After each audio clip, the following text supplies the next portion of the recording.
ഇന്നലെ ശബ്ദമായിട്ട് സൃഷ്ടിക്രമത്തെ ബന്ധപ്പെട്ട് സംസാരിക്കുന്നോണ്ടൊരു സംശയം വന്നാ എനിക്ക്. നമ്മളെ 7 സ്വരങ്ങളുണ്ട് സംഗീതത്തിൽ, അതുമായിട്ട് എന്തെങ്കിലും കണക്ഷൻ ഉണ്ടോ? 7 ചക്രവും 7 സ്വരങ്ങളും എന്തെങ്കിലും ബന്ധം ഉണ്ടാവോ? ഇത് ചെയ്യുമ്പോൾ വേറൊരു കാര്യങ്ങളുണ്ട്. ഗുർജീഫിന്റെ എൻഡിഗ്രാം ടീച്ചിങ് എന്നൊരു ടീച്ചിങ് ഉണ്ട്, അത് സംഗീതമായിട്ട് ബന്ധപ്പെടുത്തിയാണ്. എന്ത് ടീച്ചിങ്? എന്നിഗ്രാം 9 പേര് എന്നിഗ്രാം ടീച്ചിങ്, അത് ശബ്ദമായിട്ട് ബന്ധപ്പെടുത്തിയാണുള്ളത്. അപ്പൊ അങ്ങനെ ആ 7 ചക്രവും 7 സ്വരമായിട്ട് എന്തെങ്കിലും ബന്ധപ്പെടുത്തുന്ന സംശയം. ഈ നമ്മുടെ ഇവിടെയുള്ള എല്ലാ സംജ്ഞകൾക്കും തമ്മിൽ ബന്ധമുണ്ട്. ഇത് മാത്രമല്ല, ചക്രങ്ങൾ മാത്രമല്ല, സംഗീതത്തിലെ സ്വരങ്ങൾ മാത്രമല്ല, പല കാര്യങ്ങളും 7 കാര്യങ്ങൾ എടുത്തു കഴിഞ്ഞാൽ ഒരുമിച്ച് ഇതിനെ ബന്ധപ്പെടുത്താനുള്ള ഒരു പ്രവണതയുണ്ട്. ഒരു പരിധിവരെ ഇതിൽ സത്യമുണ്ട്, സംശയമില്ല. പക്ഷേ അത്തരത്തിലുള്ള അക്കാഡമിക് ഇൻട്രസ്റ്റുകളല്ല ഇതിനകത്ത് പോകേണ്ടതാണ് എൻ്റെ വ്യക്തിപരമായ അഭിപ്രായം. കാരണം ശബ്ദത്തിൻ്റെ ഏറ്റവും അതിമന്ത്ര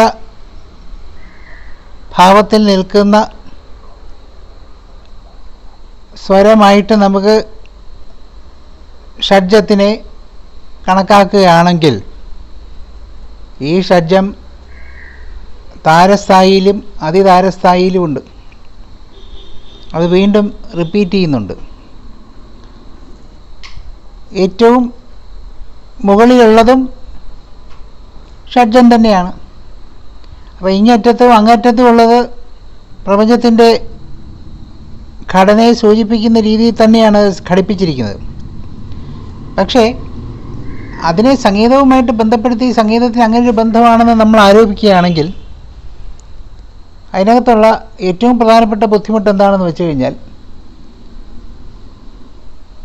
നമ്മളെല്ലാ കാര്യങ്ങളിലും ഇത്തരത്തിലുള്ള ആരോപണങ്ങൾ ഉണ്ടാക്കുന്നു എന്നുള്ളതാണ് തോന്നുക. അപ്പോൾ അതുകൊണ്ടുള്ള പ്രശ്നം പറയുന്നതല്ല, യഥാർത്ഥ ഗവേഷകരുടെ വഴിതെറ്റിപ്പോവും. അവർ പലതും കണ്ടുപിടിക്കാതാവും, പലതും അനുസന്ധാനം ചെയ്യാതാവും. അപ്പോൾ അതുകൊണ്ട് എന്ത് പറ്റുമെന്ന് വെച്ചാൽ, കുറേയൊക്കെ ഇത് വെറുതെ ഒരു ഭാരതീയമായിരിക്കുന്ന പലതും വെറുതെ ഒരു ഹോക്സ് ആണെന്നൊരു ഒരു തോന്നൽ ഉണ്ടാക്കാനുള്ള സാഹചര്യമുണ്ട്. നമ്മുടെ ചില പ്രൊഫസർമാരൊക്കെ കണക്കുകൾ നിരത്തി ഭാരതീയമായിരിക്കുന്ന കാര്യങ്ങളെ സമർത്ഥിക്കാറുണ്ട്. വളരെയധികം ആൾക്കാരെ ആകർഷിക്കുന്ന സംസാരങ്ങളാണത്, സംശയമില്ല. പക്ഷേ അവയൊക്കെ തന്നെ ഇതേ പ്രശ്നം ഉണ്ടാക്കുന്നുണ്ട്. മൊത്തത്തിൽ ഭാരതീയമായിരിക്കുന്ന ദർശനങ്ങളെ അടച്ചാക്ഷേപിക്കുന്നതിനുള്ള ഒരു പ്രവണത അപ്പോൾ ഉണ്ടാകുന്നു. അപ്പം അതിഭാഗത്ത് നിറഞ്ഞ ഇത്തരം കണക്കുകൂട്ടലുകൾ ഒഴിവാക്കുന്നതാണ് നല്ലതെന്നാണ് എൻ്റെ വ്യക്തിപരമായ അഭിപ്രായം. ശബ്ദത്തിന് സൃഷ്ടിയുമായിട്ടുള്ള ബന്ധത്തെക്കുറിച്ച് നമ്മൾ 2-3 ദിവസങ്ങളിൽ സംസാരിച്ചു കഴിഞ്ഞു. അപ്പോൾ അതിനകത്ത് സാറിൻ്റെ ഈ പറഞ്ഞ സംഗീതമായിട്ടുള്ള ബന്ധം മാത്രമാണ് ഇവിടെ സംസാരിക്കാൻ ബാക്കിയുള്ളതെന്ന് എനിക്ക് തോന്നുന്നു. അല്ലെങ്കിൽ എല്ലാം ശബ്ദത്തിൻ്റെ തുടക്കം മുതൽ മുകളിലേക്ക് പോകുന്ന അവസ്ഥ വരെയുള്ളത് സൃഷ്ടിയുമായി ബന്ധപ്പെട്ടിരിക്കുന്നു എന്ന് പറയേണ്ടിയിരിക്കുന്നു. സപ്തസ്വരങ്ങളെ അല്ല വാസ്തവത്തിൽ നേരിട്ട് സൃഷ്ടിയുമായി ഘടിപ്പിക്കാൻ സാധ്യതയുള്ളത്.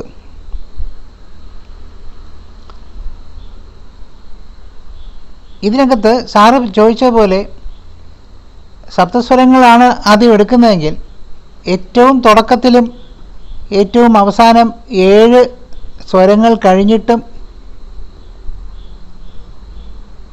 മുകളിലെത്തുമ്പോഴും ഇതേ കണ്ടിന്യൂഷനായിട്ട് കാണുകയാണ്. ഇത് ജൈൻ കോസ്മോളജിയുമായിട്ട് ബന്ധപ്പെട്ട് നമുക്ക് ഒരു പഠനവിധേയമാക്കാവുന്ന കാര്യമാണ്. ജൈൻ കോസ്മോളജിയിലാണ് കൂടുതൽ താല്പര്യം. അവർക്ക് ഈ ലോകങ്ങളെ തിരിക്കാനുള്ള താല്പര്യമൊക്കെ ഉള്ളത്. ലോകങ്ങളൊക്കെ മനുഷ്യൻ്റെ മനസ്സിൻ്റെ വികാസത്തെ സൂചിപ്പിക്കുന്ന ഘട്ടങ്ങളായിട്ട് മാത്രമേ കണ്ടാൽ മതി, അല്ലാതെ വേറെ ലോകങ്ങൾ എന്നുള്ള അർത്ഥത്തിലല്ല. അവയൊക്കെ ഫ്രീക്വൻസിയാണ്. കഴിഞ്ഞ ദിവസങ്ങളിൽ പറഞ്ഞ പോലെ ഫ്രീക്വൻസികളാണ്. അപ്പോൾ അവിടെ 3 സ്ഥായികളായിട്ട് തിരിക്കുന്ന, സംഗീതത്തെ 3 സ്ഥായികളായിട്ട് സ്വരഗ്രാമമായിട്ട് തിരിക്കുന്നത് പോലെ 3 തരത്തിലുള്ള ലോകങ്ങളെ സൃഷ്ടിക്കുന്നതായിട്ട് കാണാം, 3 ഒക്ടേവുകളെ. അപ്പോൾ ഷഡ്ജം തൊട്ട് ഷഡ്ജം വരെയുള്ളവയെ ചക്രമായിട്ട് സ്വീകരിക്കുകയാണെങ്കിൽ 7ാമത്തെ സ്വരം എന്ന് പറയുന്നത് സ രി ഗ മ മ പ ധ നി സ. 8ാമത്തെ ചക്രമായിട്ടാണ് ഷഡ്ജം വീണ്ടും വരുന്നത്. അപ്പം നിഷാദമാണ്, നീയാണ് 7ാം സ്വരത്തിൽ വരുന്നത്. ശരിയാണല്ലോ. ഷഡ്ജം, ഋഷഭം, ഗന്ധാരം, മധ്യമം, പഞ്ചമം, ധൈവതം, നിഷാദം. അപ്പോൾ ആ നിഷാദത്തിലാണ് 7ാം സ്വരം വരുന്നത്. വീണ്ടും മറ്റൊരു മൂലാധാര ചക്രം, ഇപ്പോൾ 6 ചക്രങ്ങളുമായിട്ട് ബന്ധപ്പെടുത്തി സംസാരിച്ചുകൊണ്ട് ഞാനങ്ങനെ പറയുകയാണ്. വീണ്ടും മൂലാധാര ചക്രത്തിൻ്റെ തുടക്കം നമ്മളിവിടെ കാണുന്നു. അതെന്താണ് സൂചിപ്പിക്കുന്നത്? അങ്ങനൊരു സിമിലി അതിനകത്ത് എടുക്കുകയാണെങ്കിൽ അതിൻ്റെ അർത്ഥം എന്തായിരിക്കണമെന്ന് വെച്ചു കഴിഞ്ഞാൽ, മൂലാധാരത്തിൽ നിന്ന് സഹസ്രാരം വരെയുള്ള മാനസികമായ വളർച്ചയ്ക്ക് ശേഷം മറ്റൊരു മൂലാധാര ചക്രത്തിൽ തുടങ്ങുന്നു എന്ന് മനസ്സിലാക്കേണ്ടി വരും. ഇതിനെയാണ് പൂസുണ്ടൻ എന്ന് പറയുന്ന കാക്കയുമായിട്ട് പിന്നെ ചാക്രിക പുനരാവർത്തനം എന്ന വിഷയത്തെക്കുറിച്ച് വസിഷ്ഠൻ സംസാരിക്കുന്നതായിട്ട്, ആ കാക്കയുടെ കഥ വസിഷ്ഠൻ്റെ ശ്രീരാമനോട് പറഞ്ഞു കൊടുക്കുന്നതായിട്ട് കുറച്ച് നാൾ മുമ്പ് നമ്മുടെ സുഹൃത്ത് വിഷ്ണു മുരളീധരൻ പറഞ്ഞത്. ഈ ചാക്രികമായ പുനരാവർത്തനം, അപ്പോൾ അത് സംഗീതത്തിൽ 3 സ്ഥായി അല്ല വാസ്തവത്തിലുള്ളത്. അതിതാരസ്ഥായിയും അതിമന്ത്രസ്ഥായിയും യാത്ര ചെയ്യാൻ അറിയാവുന്ന സംഗീതജ്ഞരുണ്ട്. അപ്പോൾ മന്ത്രസ്ഥായിയിൽ നിന്ന് തുടങ്ങുന്നത് ഏറ്റവും അടിസ്ഥാനപരമായ ജീവിതങ്ങളാണെങ്കിൽ, അതിതാരസ്ഥായിയിലേക്ക് പോകുമ്പോൾ വ്യത്യസ്തമായിരിക്കുന്ന ഫ്രീക്വൻസികളിലുള്ള സൂക്ഷ്മ ജീവിതമായിരിക്കും സൂചിതമാകുന്നത്. ഞാനിത് സാറ് പറഞ്ഞതുകൊണ്ട് അങ്ങനൊരു ചിന്തയിലേക്ക് പോയി എന്നുള്ളതേ ഉള്ളൂ. അപ്പോൾ അങ്ങനൊരു ഈ സൂചകത്തെ അങ്ങനെ എടുക്കുകയാണെങ്കിൽ തീർച്ചയായിട്ടും ആ സൂചകത്തിന് ഇങ്ങനെയുള്ള ഒരു വ്യാപ്തിയുണ്ട്, ഇത്തരം ഹയർ ഫ്രീക്വൻസികളിലേക്ക് പോകാനുള്ള ഒരു സൂചനയുണ്ട് എന്ന് മനസ്സിലാക്കണം. അതാണ് സപ്തസ്വരത്തിനെ കുറിച്ചിടത്തോളം. ഇനി മധ്യമ വൈഖരി പശ്യന്തി പര എന്ന് പറയുന്ന ചതുർവിധ വാക്കുകളെക്കുറിച്ച്, സൃഷ്ടിപ്രക്രിയയുടെ ഉത്ഭവത്തെക്കുറിച്ച് അങ്ങനെയും ചർച്ചകൾ നടക്കുന്നുണ്ടായിരുന്നു. നിരവധി ഗ്രന്ഥങ്ങൾ അതിനെക്കുറിച്ച് പറയുന്നുണ്ട്. ശബ്ദത്തിൻ്റെ ഉത്ഭവം, അതിൻ്റെ വികാസം, അതിൻ്റെ ബഹിർസ്ഫുരണം, അതിൻ്റെ ലയം, ഈ 4 ഘട്ടങ്ങളാണ് വൈഖരി. നമ്മളൊരു ശബ്ദം ഉണ്ടാകുമ്പോൾ ആ ശബ്ദത്തിൻ്റെ എന്നിങ്ങനെ ഏറ്റവും സൂക്ഷ്മമായിരിക്കുന്ന ഭാഗം, ആ സൂക്ഷ്മമായിരിക്കുന്ന ഭാവത്തിൽ നിന്ന് അത് സ്ഥൂലമായി ഉത്ഭവിക്കുന്ന ആന്തരികമായിരിക്കുന്ന ഭാഗം, അത് ഉച്ചരിക്കപ്പെടുന്ന ആ ശബ്ദം ഘോഷിതമാകുന്ന 3ാമത്തെ ഭാഗം, ആ ശബ്ദം വീണ്ടും സൂക്ഷ്മമായിട്ട് ലയിക്കുന്ന അവസ്ഥ.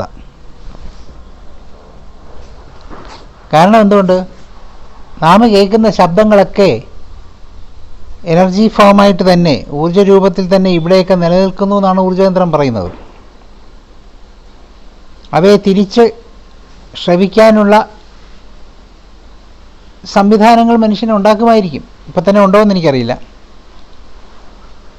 അപ്പോൾ അതുകൊണ്ടാണ് ഏറ്റവും നല്ല കാര്യങ്ങൾ സംസാരിച്ചുകൊണ്ടിരിക്കുന്ന, സന്തോഷകരമായ കാര്യങ്ങൾ സംസാരിച്ചുകൊണ്ടിരിക്കുന്നിടത്ത്, ആഹ്ലാദം നിറഞ്ഞിരിക്കുന്ന സ്ഥലത്ത് വളരെ സുഖകരമായ ഒരു അന്തരീക്ഷം നമുക്ക് തോന്നുകയും മറിച്ച് കലുഷിതമായിരിക്കുന്ന ഒരു സാഹചര്യത്തിൽ പോകുമ്പോൾ നേരെ തിരിച്ച് ഉള്ളൊരു അനുഭവം ഉണ്ടാവുകയും ചെയ്യുക. ശബ്ദത്തിൻ്റെ സാന്നിധ്യം, ഊർജ്ജരൂപത്തിലുള്ള ശബ്ദത്തിൻ്റെ സാന്നിധ്യം, അതാണ് നമുക്കവിടെ തിരിച്ചറിയുന്നത്. അവിടെ അപ്പോൾ സൂക്ഷ്മരൂപത്തിൽ ചിന്തയിൽ നിന്ന് അത് ശബ്ദമായി, ചിന്ത വാക്കായി മാറുന്ന ഒരു ഭാഗത്തിൽ നിന്ന് തുടങ്ങി അടുത്ത ഭാഗത്തേക്ക് കയറി അത് ശബ്ദത്തിൻ്റെ സ്ഥൂലത പ്രാപിക്കുന്നു, സ്ഥൂലമായി തീരുന്നു. പുറത്ത് ഘോഷമായി അത് പുറത്തേക്ക് വരുന്നു, ശ്രവ്യ സ്വഭാവത്തോടുകൂടി വരുന്നു. അത് നേർത്ത് ആ ശബ്ദം സൂക്ഷ്മമായി ഇല്ലാതാകുന്നു എന്ന് പറഞ്ഞാൽ ശ്രവ്യമായിട്ട് ഉള്ള സ്ഥിതി മാറുന്നു, ശ്രവ്യമല്ലാതായിത്തീരുന്നു. ശ്രവ്യമല്ലാതായിത്തീരുമ്പോൾ ശബ്ദം മറ്റൊരു രൂപത്തെ പ്രാപിക്കുന്നു എന്നാണ് മനസ്സിലാക്കേണ്ടത്. അപ്പോൾ ഈ 4 ഘട്ടങ്ങളും പ്രപഞ്ചത്തിൻ്റെ ഉൽപ്പത്തിയുമായിട്ട് താരതമ്യപ്പെടുത്താവുന്നതാണ്. ക്വാണ്ടം ഫിസിക്സിൽ അത്തരം ചില പഠനങ്ങളും ഉണ്ടായിട്ടുണ്ട്. അപ്പോൾ ഈ ശബ്ദത്തിൻ്റെ തുടക്കം മുതൽ അതിൻ്റെ പൂർത്തീകരണം വരെ, ആ ചക്രത്തിൻ്റെ പൂർത്തീകരണം വരെയുള്ള രീതിയിൽ തന്നെ പ്രപഞ്ചത്തിൻ്റെ ഉത്ഭവവും പ്രപഞ്ചത്തിൻ്റെ ലയവും ഒന്നുമില്ലായ്മയിൽ നിന്ന് തുടങ്ങി ഒന്നുമില്ലായ്മയിൽ ചെന്ന് നിൽക്കുന്ന, ശൂന്യതയിൽ നിന്ന് തുടങ്ങി ശൂന്യതയിൽ ചെന്ന് നിൽക്കുന്ന പ്രപഞ്ചത്തിൻ്റെ പ്രഭവവും പ്രലയവും. ഇതും ശബ്ദശാസ്ത്രം അല്ലെങ്കിൽ ശബ്ദത്തെ കുറിക്കുന്ന നമ്മുടെ പഠനങ്ങൾ ചത്വാരി വാക്പദാനി എന്ന് പറയാറുണ്ട്. ഗണപതി ചത്വാരി വാഗാത്മകം എന്ന് ഗണപതിയെക്കുറിച്ച് പാടാറുണ്ട് കീർത്തനങ്ങളിൽ. ഗണപതി സംബന്ധിക്കുന്ന ഉപനിഷത്തുകളിലും ചത്വാരി വാക്പദാനി എന്ന് പറയുന്നുണ്ട്. അപ്പോൾ ഈ 4 തരത്തിലുള്ള സൃഷ്ടിപ്രക്രിയയുടെയും തുടക്കം മുതൽ ഒടുക്കം വരെയുള്ള മനുഷ്യൻ്റെ സഞ്ചാരം എന്ന് പറയുന്നത് ഒരു പരിണാമമായിട്ട് കാണുന്നു. മനുഷ്യനെ സംബന്ധിച്ചിടത്തോളം പ്രപഞ്ചത്തിൻ്റെ പരിണാമം എന്ന് പറയുന്നത് പ്രപഞ്ച പൂർണ്ണതയിലേക്ക് പോയിക്കൊണ്ടിരിക്കുകയാണ്. ബേസിക് അടിസ്ഥാനപരമായ സ്വഭാവത്തിൽ നിന്ന് മനുഷ്യൻ വികസിച്ച് അവൻ സ്വപ്നത്തിൽ ദേവകളെക്കുറിച്ചുള്ള സങ്കല്പം എന്താണോ ആ വിഭൂതികളെല്ലാം, ആ മാനിഫെസ്റ്റേഷൻസ് എല്ലാം കൈക്കൊണ്ട് വിരാജിക്കുന്ന ഒരവസ്ഥയിലേക്ക് മൊത്തത്തിലുള്ള ലോകം, ഒരാളല്ല, 1-2 ആളുകളല്ല ഈ പറയുന്നത്, മൊത്തത്തിലുള്ള ലോകം അതിലേക്ക് സംക്രമിച്ചുകൊണ്ടിരിക്കുകയാണ് എന്നാണ് ഇപ്പോൾ പറഞ്ഞ സൂചകത്തിൽ നിന്ന് നമുക്ക് മനസ്സിലാക്കേണ്ടത്. കാരണം എന്നാൽ മാത്രമേ ആ ഘോഷാനന്തരം സൂക്ഷ്മതയിലുള്ള സംഗീതത്തിൻ്റെ ലയം എന്ന് പറയുന്ന അനുഭവം ഇവിടെ സാധ്യമാകുകയുള്ളൂ. അപ്പോൾ തുടക്കത്തിൽ നിന്ന് ഒടുക്കം വരെയുള്ള ആ സഞ്ചാരം ഈ 4 വാക്കുകളിൽ കൂടി. ഇന്നലെ ശ്രീമാൻ ബൈജു ആണ് ചോദിച്ചതെന്ന് തോന്നുന്നു, എന്ത് വാക്കാണ് എന്ന് ചോദിക്കുകയുണ്ടായി. വാക്ക് എന്താണ് എന്നുള്ളതല്ല, ശബ്ദത്തെ സംബന്ധിച്ചിടത്തോളം ശബ്ദം നമ്മൾ ട്യൂണിംഗ് ഫോർക്കെടുത്ത് സൗണ്ടിനെ കുറിച്ച് നമ്മൾ ഫിസിക്സ് സ്കൂളുകളിൽ പഠിക്കുമ്പോൾ അതിൻ്റെ ആവൃത്തി എന്ന് പറയുന്നത് തുടക്കം മുതൽ വലുതായി തിരിച്ച് ലയിക്കുന്നതിനെക്കുറിച്ച് നമ്മൾ പഠിച്ചിട്ടുണ്ട്. അപ്പോൾ തുടക്കം മുതൽ ഒരു വലിയ ഫ്രീക്വൻസി കൂടെ വന്ന് ചെറുതായി തീരുന്നതായിട്ടാണ് നമ്മൾ പഠിക്കുന്നത്. അപ്പോൾ എല്ലാ ശബ്ദത്തിനകത്തും ഈ 4 സ്റ്റേജുകളിൽ കൂടി കടന്നു പോകുന്നതായിട്ട് നമുക്ക് കണ്ടെത്താം. അങ്ങനെ കണ്ടെത്തുമ്പോൾ ഈ പ്രപഞ്ച സൃഷ്ടിക്ക് ഇതേപോലെ ഒരു ഇനിഷ്യൽ നാടകത്തെക്കുറിച്ച് നാടകശാസ്ത്രജ്ഞന്മാർ പറയും പോലെ initial action, growth of action, climax, decline of action എന്ന് പറയുന്നത് പോലെയുള്ള ആ വളർച്ചയും തളർച്ചയും കാണാം. അപ്പോൾ ഇങ്ങനെ ഞാൻ പറഞ്ഞപ്പോൾ ഇനിഷ്യൽ ആക്ഷൻ മുതൽ ഡിക്ലൈൻ ഓഫ് ആക്ഷൻ വരെ പറയുമ്പോൾ ഇതിൻ്റെ ഇടയ്ക്ക് മാത്രമാണല്ലോ ഉയർന്നു നിൽക്കുന്ന ഒരു പീക്ക് എന്ന് സാറിന് സംശയം തോന്നാം. അതെ, പ്രകൃതിയുടെ ഏറ്റവും സംഭവബഹുലമായിരിക്കുന്ന അവസ്ഥ എന്ന് പറയുന്ന അതിൻ്റെ ഏറ്റവും ഊർജ്ജസ്വലമായിരിക്കുന്ന രജോ ഗുണ സ്വഭാവത്തിൽ അത് പ്രവർത്തിക്കുമ്പോഴാണ്. തുടക്കത്തിലും സാത്വികമായിരിക്കുന്ന സ്വഭാവമായിരിക്കും, അവസാനത്തിലും സാത്വികമായിരിക്കുന്ന ഭാവത്തിലായിരിക്കും. ഇതിനിടയിലുള്ള ഒരു ഇടവേളയാണ് രജോ ഗുണത്തിൻ്റെ മൂർധന്യാവസ്ഥയിലേക്കുള്ള ഉയർച്ചയും രജോ ഗുണത്തിൻ്റെ മൂർധന്യാവസ്ഥയിൽ നിന്ന് സാത്വികത്തിലേക്കുള്ള തിരിച്ചിറങ്ങലും. ഇത് നമുക്ക് സംഗീതത്തെ കൊണ്ട് സാറിപ്പോൾ പറഞ്ഞ ഉദാഹരണം വെച്ചുകൊണ്ട് സംഗീതത്തെ കൊണ്ട് ഉപമിക്കാൻ സാധിക്കും. ഒരു ശബ്ദത്തിൻ്റെ വ്യതിയാനത്തെ വെച്ചുകൊണ്ട് ഉപമിക്കാൻ സാധിക്കും.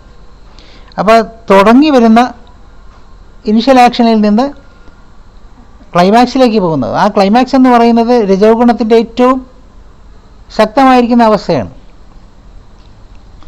മനുഷ്യൻ ജീവിതത്തിന് വേണ്ടി പരസ്പരം യുദ്ധങ്ങൾ ചെയ്യുന്ന, പരസ്പരം ഏറ്റവും സാത്വികരഹിതമായിരിക്കുന്ന, കണ്ണടച്ചുകൊണ്ട് അവനവൻ്റെ കാര്യങ്ങൾ മാത്രം നോക്കിക്കൊണ്ടിരിക്കുന്ന ഒരു കാലഘട്ടത്തിൽ കൂടി കടന്നു പോകുന്നു എന്ന് ഇത് സൂചിതമാക്കുന്നു. അത് കഴിഞ്ഞ് താഴേക്ക് ഇറങ്ങി വരികയും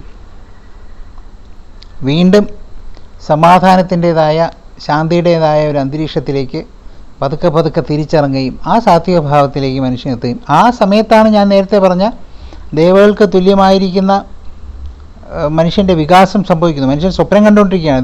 ദേവകളെക്കുറിച്ച് കണ്ടിട്ടുള്ള മുഴുവൻ മനുഷ്യൻ സ്വന്തമായ ശാസ്ത്രത്തിൻ്റെ പുരോഗതി കൊണ്ട് അവൻ പലതും നേടിയെടുക്കുന്നു എന്ന് മനസ്സിലാക്കിക്കൊള്ളുക.